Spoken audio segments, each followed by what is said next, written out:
नमस्कार रसिक श्रोते हो. नेहमीप्रमाणेच वाचनात आलेल्या सुरेख ओळी आपल्यासोबत शेअर करते. पावसाला माहीत सुद्धा नसतं मातीतून काय उगवणार. पावसाला माहीत सुद्धा नसतं मातीतून काय उगवणार.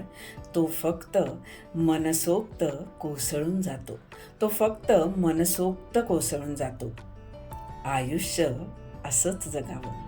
आयुष्य असंच जगावं. काय होणार, कसं होणार, कधी होणार हे न पाहताच मनसोक्त जगावं. हे न पाहताच मनसोक्त जगावं. आयुष्य असंच जगावं, अगदी पावसासारखं.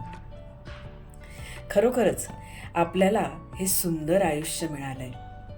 त्यामुळे हे सुंदर आयुष्य सुंदरच जगावं. आयुष्याकडे बघण्याचा दृष्टिकोन नेहमी सकारात्मक ठेवण्याचा 100% प्रयत्न असावा. काय वाटतं तुम्हाला? नेहमीप्रमाणेच तुमच्या प्रतिक्रियांची मी कमेंट बॉक्समध्ये वाट बघतीये. मी साद घातलीये, प्रतिसाद द्यायला विसरू नका. मनापासून धन्यवाद.